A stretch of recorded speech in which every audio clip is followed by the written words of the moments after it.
I thought the world was ending. Turns out it was just Karen building a pool in my backyard.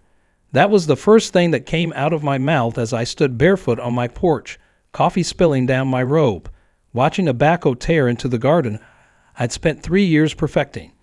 I hadn't even brushed my teeth yet, and there were already 3 construction workers in neon vests setting up rebar right where my cherry tree used to be. One of them gave me a casual wave, as if this was completely normal. "We're starting the Clubhouse Foundation today, sir," Karen said. "It's HOA green space. Pretty exciting, huh?" Exciting? My hands were shaking. I asked who Karen was, even though deep down I already knew. Karen Callister, president of the HOA, dictator of the cul-de-sac, self-proclaimed guardian of the community's aesthetics and morals. The same woman who once filed a complaint because my garden gnome had a slightly smug expression. And now she had apparently declared war on my property without even ringing my doorbell. I rushed down the porch steps, still in my slippers, and confronted the foreman, a guy with a clipboard and an "I just work here" face. "This land doesn't belong to the HOA," I told him, trying to keep my voice level. "It's mine. It's in my deed. There's a fence. You passed it. It even has a private property sign." He flipped through a few pages and shrugged. "Not according to this. Says here, this section was redesignated 2 weeks ago. HOA green belt. Check with Karen." That's when I saw her standing by the curb in her signature pink blazer, holding a Starbucks cup and a megaphone like she was about to lead a parade. She gave me a smug little wave. "Oh, don't be so dramatic," she said. "The community deserves a place to relax. Your backyard is barely used anyway. I've seen it." I blinked. "You've what?" She kept smiling, totally unfazed. "Oh, we walked the perimeter. Your property line stops at the rose bush. Everything else? Community zone. I've had it filed. You'll love the new clubhouse. There's going to be a juice bar." There was a moment of pure, stunned silence. My brain stalled somewhere between rage and disbelief. This woman, this walking HOA bylaws manual, had somehow convinced a construction crew that my backyard was her playground. And she didn't even try to hide it. She talked like it was already over, like I was just a stubborn speed bump on her road to HOA glory. I took a deep breath, trying to remember if I was still dreaming. "Karen," I said slowly, "you're building a pool in my backyard. That's not legal." She sipped her drink and shrugged. "We'll see." The board voted. I filed the boundary amendment with the county office. "You're welcome to use the pool too, you know. As a guest." As a guest? In my own backyard? I went back inside, heart pounding, and tore through my filing cabinet. It took me 5 frantic minutes to find the original title deed, clearly showing the full plot all the way to the tree line where the workers were now unloading bags of cement. I scanned it twice, triple-checked the coordinates, then I called the county assessor's office. That's where the real horror began. The clerk, sounding bored, confirmed that a plat modification had been submitted under my parcel number. A request to rezone part of my land as HOA green space. Filed 2 weeks ago. Approved last Thursday. "But that's not possible," I said. "I didn't submit anything. I didn't sign anything. This is my land. I've paid property taxes on every square foot for the past 10 years. She paused, then said something that chilled me to the bone. "Well, the request came with supporting documents and maps, and it was notarized by someone named." I already knew the name. Marcus Callister. Probably related. I nearly dropped the phone. Marcus Callister, Karen's cousin. A part-time notary who had once been suspended for procedural misconduct. And now he was the one who had magically notarized away my backyard.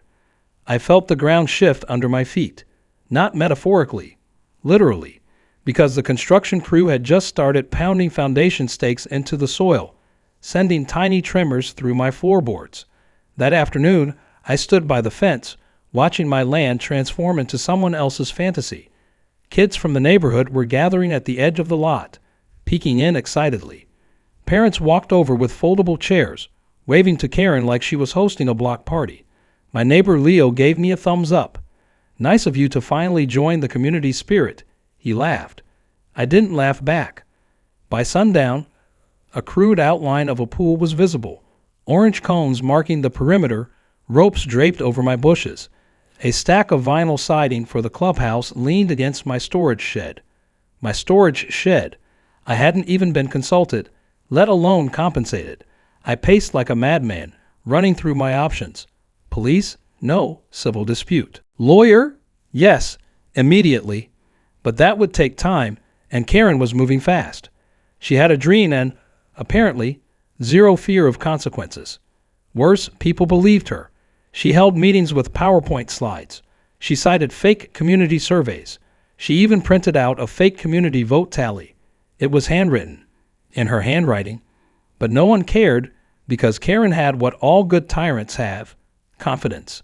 That night, I stood in the darkness near the back fence, flashlight in hand, trying to remember the exact date I planted the now destroyed garden bed. 10 years of composting, cultivating, trimming, and nurturing. Bulldozed in a day. My dog Apollo sat next to me, growling low at the cones and tarps. He could smell the trespassers. I could too. The next morning, I found a fresh flyer taped to my front door. HOA Community Pool Grand Opening.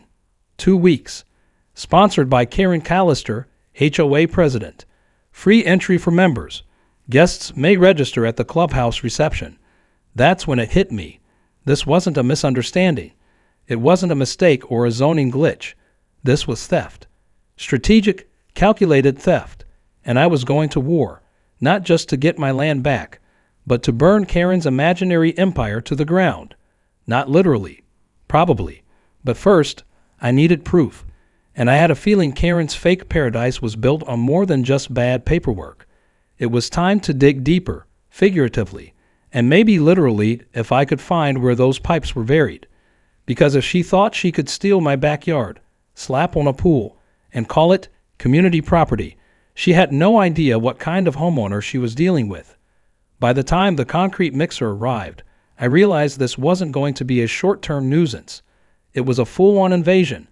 My backyard had become a chaotic construction zone with neon vests, moving like ants, pouring cement, laying rebar, and yelling over the constant drone of machinery.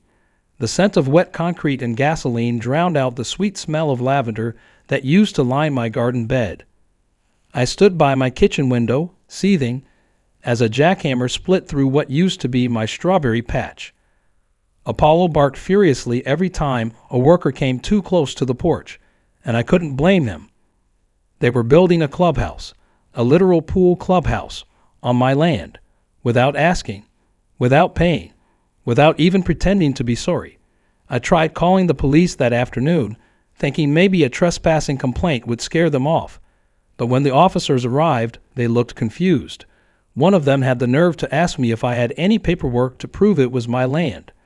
I handed over the deed with shaky hands, pointing to the map, the coordinates, the parcel number.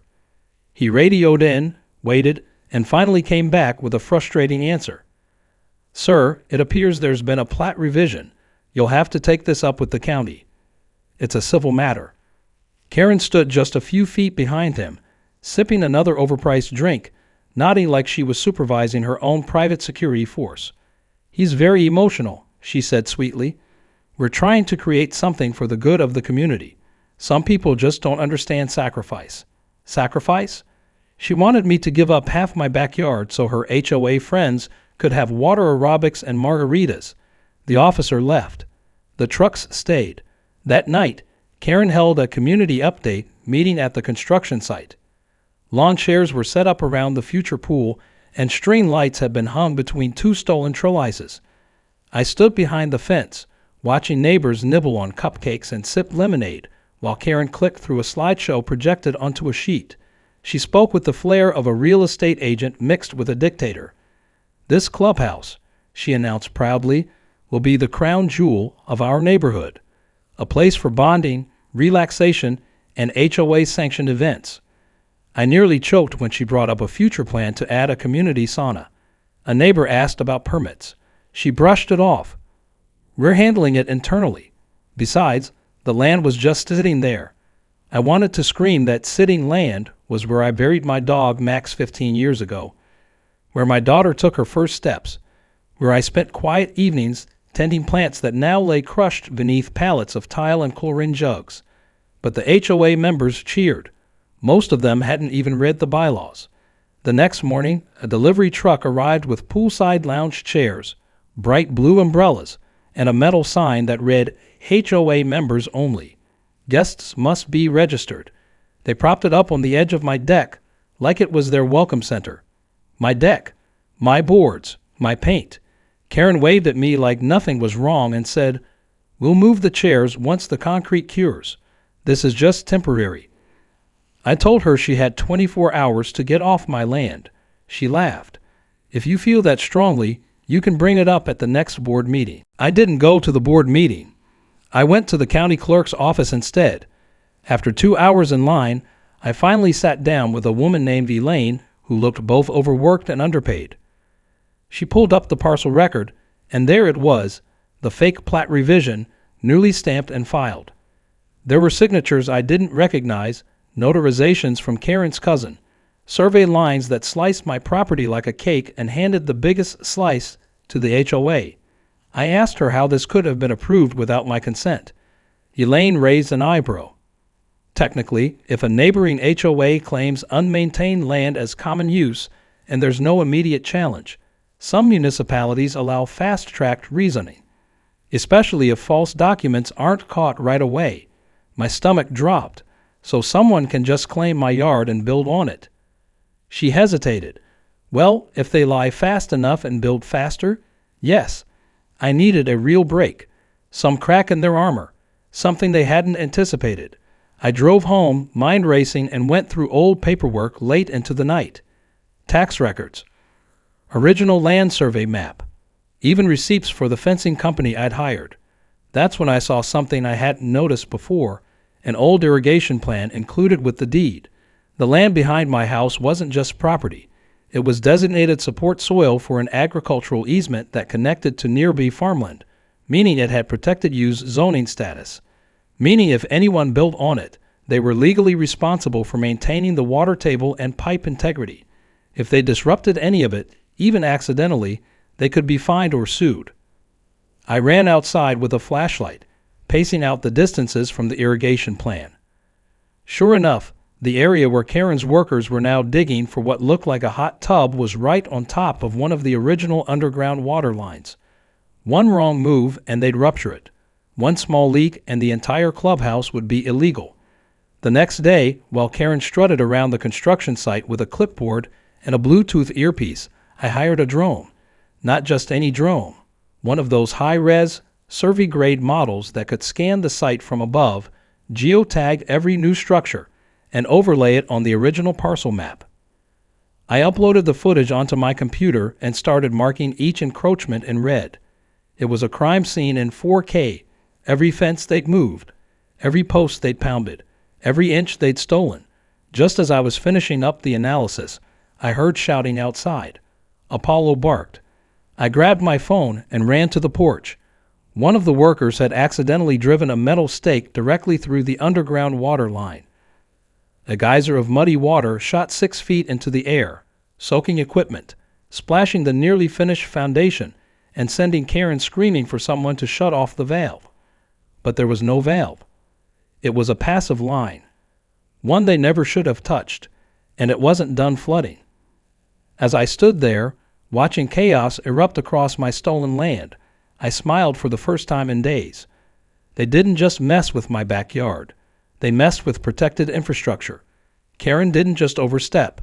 She trespassed, falsified documents, endangered water management, and mobilized construction crews without permits. And now I had evidence. Concrete, digital, and dripping wet. The clubhouse wasn't just trespassing.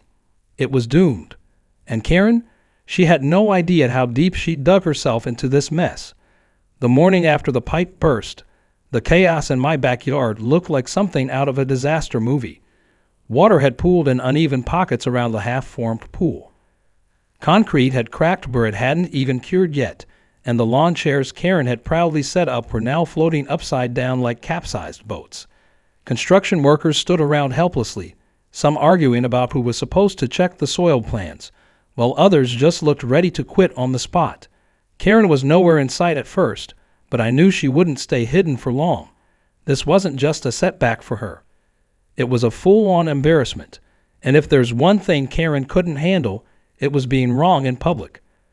Sure enough, by noon she arrived in her usual pastel pink suit, holding her phone in one hand and a walkie-talkie in the other, like she was some kind of suburban general. She barked orders at the crew, demanding they drain the water and repack the concrete base immediately. One of the contractors, a guy with a hard hat and a 1,000-yard stare, mumbled something about needing a soil stability report first.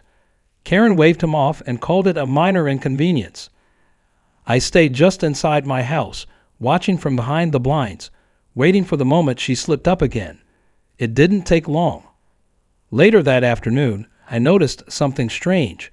A couple of bulky guys in black polo shirts with HOA security embroidered on their sleeves had parked near the construction site. They looked like they belonged more at a nightclub than in a quiet cul-de-sac. One of them walked the perimeter of my property, taking notes on a clipboard. The other stood near the sidewalk, arms crossed, like he was guarding a presidential motorcade. Curious and slightly irritated, I walked out and asked what exactly they thought they were securing. The taller one looked me up and down and said, "Just making sure there's no interference with the HOA's development project." I laughed out loud. "This is my land. You're the interference." He didn't respond. He just shifted his stance like he was waiting for me to escalate. I backed off and went back inside, because I wasn't about to let Karen bait me into looking like the unreasonable one. That evening, a knock came at my door. It was a different man.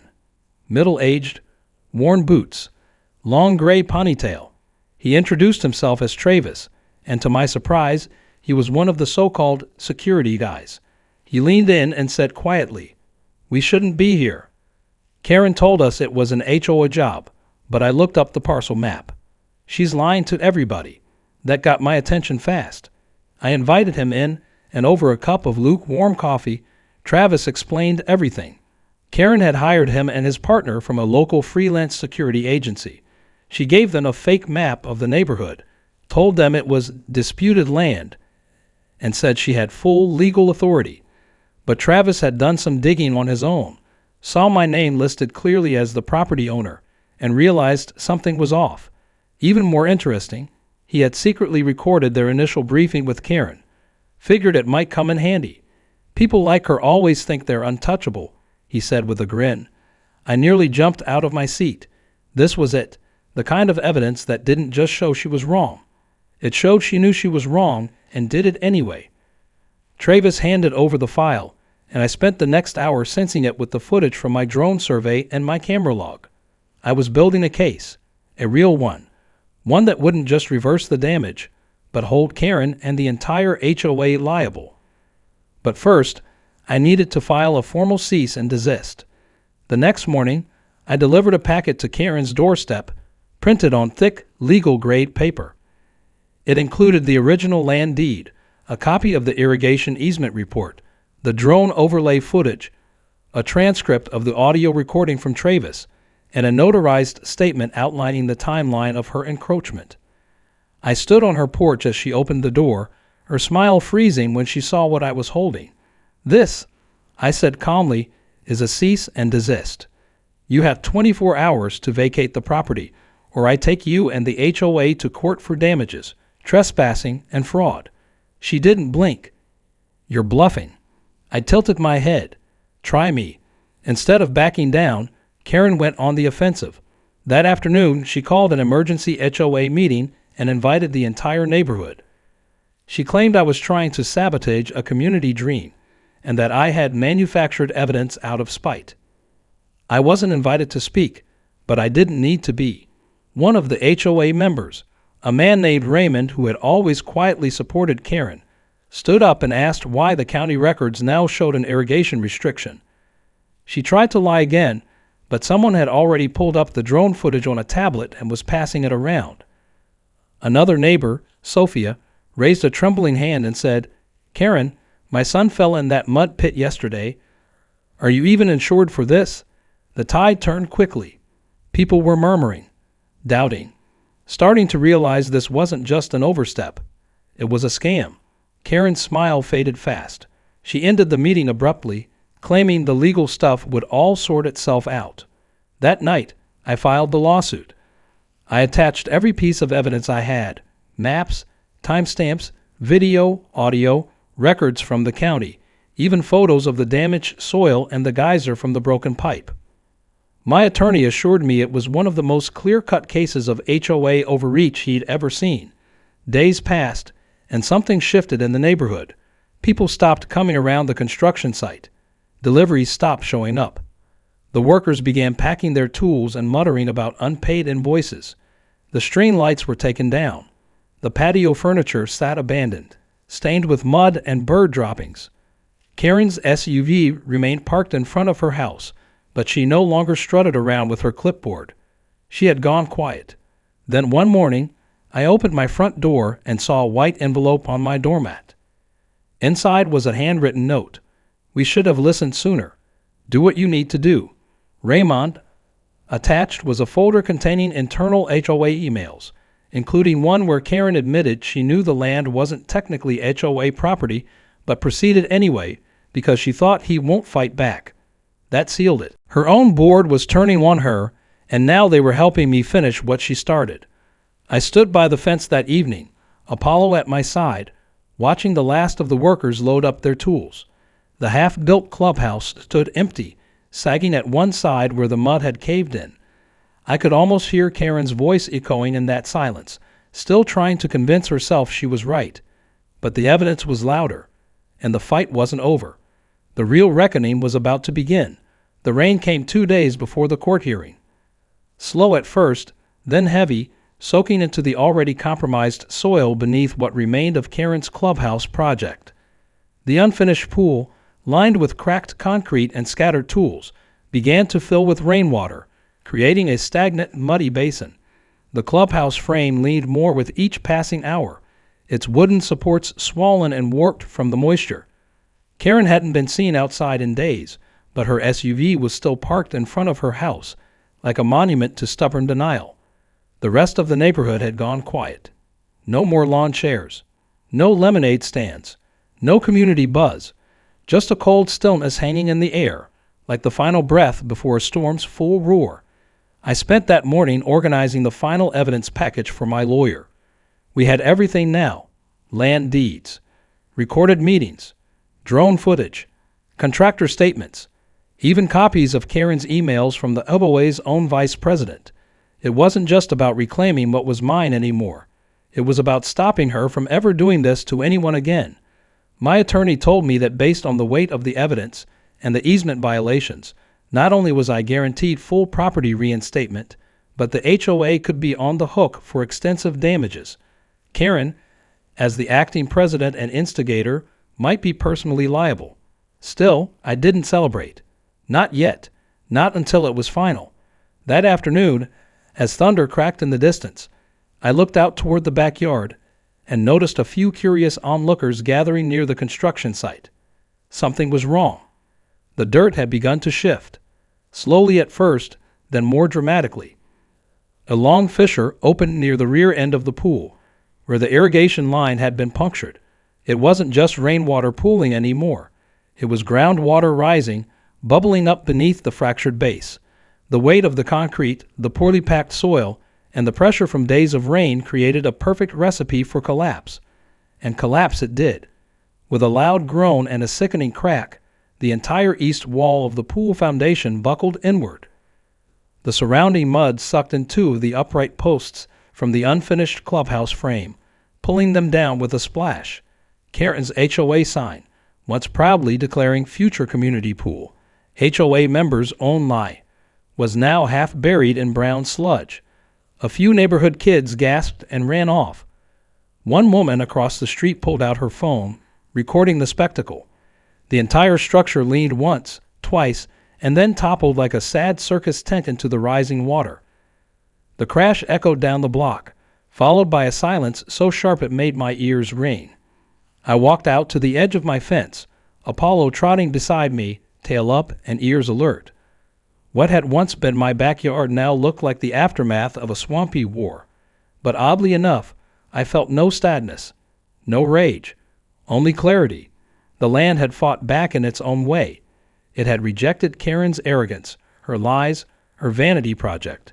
No community center, no juice bar, no ribbon-cutting ceremony. Just mud, broken boards, and the unmistakable stench of defeat. Karen came running a few minutes later, holding an umbrella and shouting something about insurance. Her hair was frizzy, her voice shrill, her signature pink blazer soaked and clinging to her like a crumpled napkin. "Stop recording," she yelled at the neighbors with phones. "This isn't over. I'll rebuild. The HOA has full authority." But no one listened. In fact, Raymond, the HOA vice president, stepped forward with a clipboard and announced loudly that an emergency meeting would be held to vote on Karen's removal. He wasn't even subtle about it. She acted outside her authority. She lied about permits. "This ends now." Karen's mouth opened and closed like a fish out of water. For the first time, she looked genuinely lost. Then she turned her eyes toward me, not with rage this time, but desperation. "You did this," she said weakly, her voice almost breaking. "You sabotaged the foundation." I stared back calmly. "No, Karen, you sabotaged yourself. You thought no one would challenge you. You were wrong." The next day in court, the judge didn't need much time to make a decision. After presenting the documents, the footage, and the testimonies from both the construction crew and former HOA members, the case was overwhelmingly clear. My land was mine, legally, historically, and practically. The attempted rezoning was declared fraudulent. The judge called it a clear abuse of HOA power and a reckless misrepresentation of authority. Karen's cousin, who had forged the notary approval, was also under investigation for fraud. The HOA was ordered to compensate me for damages, including legal fees, landscaping costs, and soil remediation. Karen was fined personally. The total bill, over $70,000. As the judge read the verdict, Karen sat in the back, face pale, chewing on her thumbnail. Her lawyer whispered something in her ear, and she nodded with hollow eyes.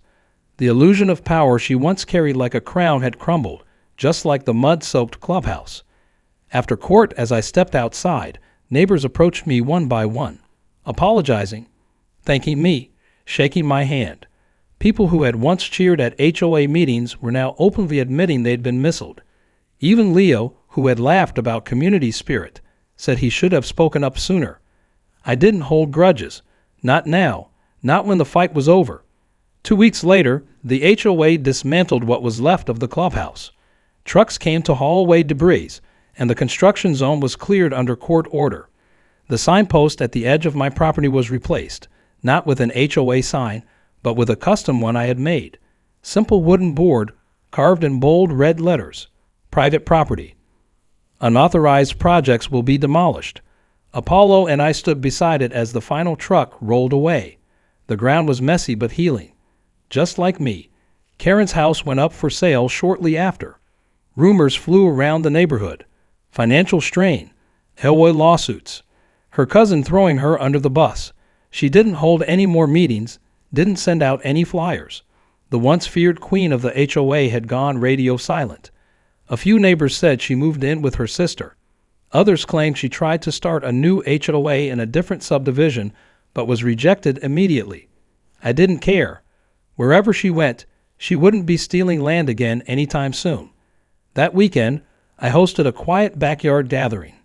No balloons, no megaphones, just a grill, a few neighbors, and some fresh garden soil. We shared burgers, cold drinks, and laughed about how ridiculous it had all been. A kid brought me a hand-drawn picture of the pool collapsing, with the title Karen's Doom in red crayon. I framed it, not out of spite, but as a reminder that even when you're up against a loud, pushy, clipboard-waving tornado of chaos, truth, patience, and a good dog named Apollo can win. Spring arrived with new grass pushing up through the patches of ruined earth that once held Karen's fantasy of a neighborhood utopia. The ground was soft again, the way it used to be, soaked in sunlight instead of chlorine, and I could finally walk barefoot across my yard without stepping into someone else's delusion. The birds had returned, drawn back to the quiet they once knew, and even Apollo seemed calmer, no longer barking at every shadow that crossed our property line. After months of tension, absurdity, and outright battle, my land was mine again, undisputed, legally confirmed, and now fenced in with more certainty than ever before. The new fence wasn't just taller.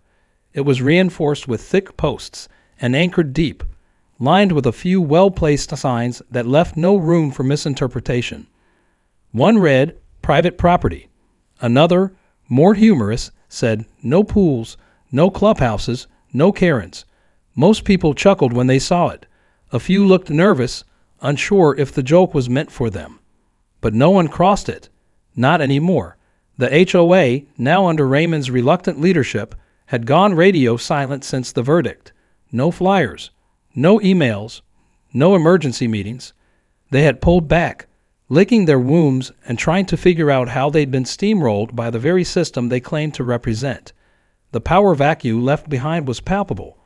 People were wary of community projects now, as if a swing set might bring another lawsuit. Karen's house sat empty for a while. A for sale sign stood crooked in her front yard for weeks before anyone bothered to take a look. Eventually, a quiet older couple bought the place, retired school teachers. They introduced themselves one morning as they walked by with a tray of muffins and an apology for the last owner's behavior, even though they had nothing to do with it. I welcomed them kindly. They weren't the kind to stir drama. They asked me where the nearest grocery store was and how often the garbage trucks came. It felt normal, refreshingly normal. The damage to my backyard took time to repair. The landscaping crew I hired did a fantastic job undoing the disaster Karen had left behind. They pulled out every concrete shard, re-leveled the soil, reseeded the grass, and even helped replant the fruit trees. My old cherry tree, the one that was torn out for the fake pool's foundation, couldn't be saved, but they brought me a new one, younger, smaller, but strong. I named it Phoenix. It felt right. Apollo helped supervise every stage of the rebuild. He took his role seriously, pacing the edges, sniffing every delivered pallet, barking when anyone got too close to the shed. The construction crew called him the foreman, and one guy even brought him homemade treats every morning. It was the most peaceful work I'd seen done on my land in months. No noise from Karen, no interference, just honest labor fixing what someone else broke. I received a letter from the county office not long after the case closed. It was formal recognition of the irrigation easement and confirmation that it had been reinstated into the county records permanently. A protective clause was added, meaning that any future attempt to build, dig, or reroute anything on that land would require my written permission and a full environmental review. I framed that letter and hung it in my study, not as a trophy, but as a symbol that even when people try to rewrite your rights, the truth still holds weight if you're willing to stand firm.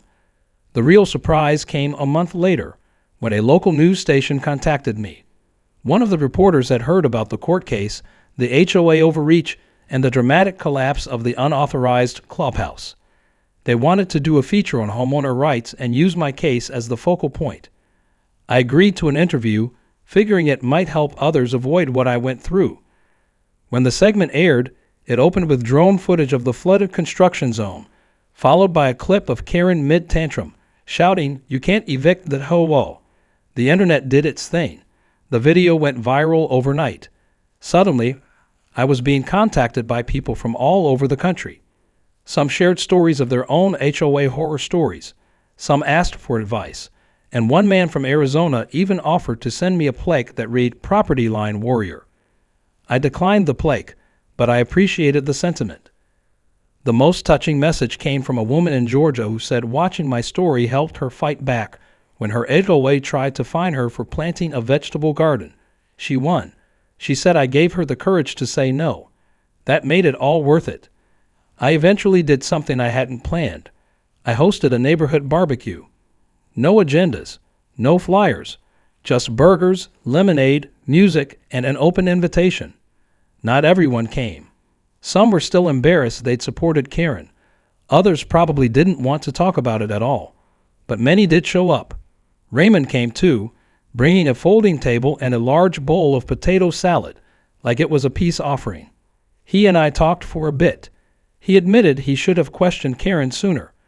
I told him I appreciated his honesty. We didn't dwell on it too long. Sometimes healing starts when you stop reliving the worst of it. As the sun went down, a group of kids ran around the yard, playing tag near the new cherry tree. One of them stopped to read the No Karen sign, giggled, and asked if it meant no grown-ups allowed. I laughed and told her it just meant no one gets to take what isn't theirs. She nodded, satisfied, and ran off with the others. I sat in a lawn chair near the shed with Apollo curled at my feet, a cold drink in hand, and a heart finally unclenched from months of tension. The wind rustled through the trees. No construction noise. No shouting. No ridiculous HOA power plays. Just peace, the kind that comes not from isolation, but from boundaries finally respected. I didn't win because I was loud. I won because I was right, and I stood my ground. Literally, Karen may have built a clubhouse on my land, but in the end, all she constructed was her own downfall. And I built something better, a life untouched by her nonsense, and a yard free from anything but trees, grass, and the quiet loyalty of a good dog. That's all I ever needed.